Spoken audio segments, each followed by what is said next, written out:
አዲሱ የኢራን ጠቅላይ መሪ ሞጅታባ ካማኒ ከሁለት ጥቃት መትረፉን የሀገሪቱ ዜና አገልግሎት አረጋገጠም። አንድ የፓርላማ አባል ጠቅሶ ዜና አገልግሎቱ ባሰራጨው ዘገባም ሞጅታባ ካማኒ መኖሪያ ቤቱ ላይ በተፈጸመ ጥቃት ቆስሎ ሆስፒታል መግባቱን ገልጧል። ሕክምና ላይ በነበረበት ሆስፒታል ደግሞ በድጋሜ በተፈጸመ ድብደባም ተርፎ አሁን ለደህንነቱ አስተማማኝ ስፍራ እንዳለ አመልክቷል። ፕሬዝዳንት ዶናልድ ትራምፕ ለፋክስ ኒውስ በሰጡት ቃል የኢራን ጠቅላይ መሪ በአሜሪካ እስራኤል ጥቃት እንደተፈጸመበት በመግለጽ ሆኖም በሕይወት ሳይተርፍ አይቀርም ብለዋል። የኢራን ጠቅላይ መሪ መልእክት ተብሎ በሀገሪቱ ቴሌቪዥን ጣቢያ ከተነበበ በኋላ ነው ትራምፕ ሞጅታባ ካማኒ መመታቱን የገለጹት። ሮይተርስ በበኩሉ አንድ የኢራንን ባለሥልጣን ጠቅሶ ባሰራጨው መረጃም ካማኒ በጥቃቱ ቀላል ጉዳት እንዳጋጠመው ጠቅሷል። ምን አይነት ጉዳት እንደሆነ ግን በዝርዝር አልተናገረም።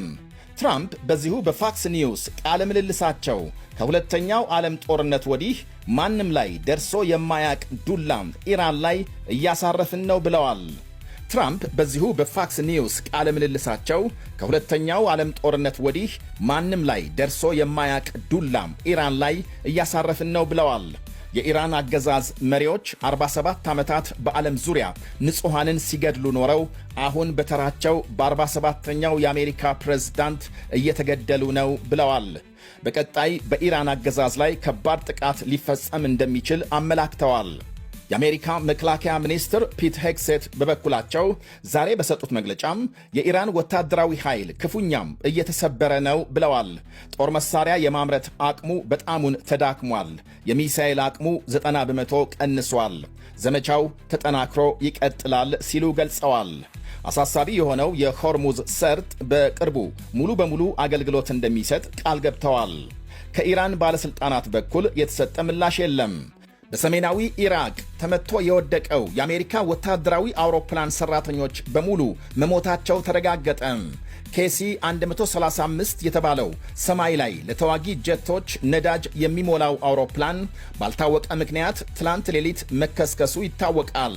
አደጋውን ተከትሎ የአሜሪካ ማዕከላዊ እዝ የአውሮፕላኑን አብራሪ ጨምሮ 6 ሰራተኞች በሙሉ መሞታቸውን አረጋግጧል። በኢራቅ የሚንቀሳቀስ የሺሃም አማጺ ቡድን አውሮፕላኑን መትቶ እንደጣለ ቢያስታውቅም ከአሜሪካ በኩል ማረጋገጫ አልተሰጠም። ኬሲ 135 እንደ ፈረንጆቹ አቆጣጠር ከ1950 ጀምሮ አገልግሎት እየሰጠ ይገኛል። ይህ በእንዲህ እንዳለ በኢራን ሕዝባዊ ዓመፅ ሊነሳ እንደሚችል ፍንጭ ታይቷል መባሉን ተከትሎ የሀገሪቱ አብዮታዊ የበላይ ጦር የተቃውሞ ሰልፍ በሚወጡ ዜጎች ላይ የከፋ እርምጃ እንደሚወስድ ዛሬም በድጋሚ አስጠንቅቋል። ጦሩ ከጥቂት ቀናት በፊት ያለውን በመድገም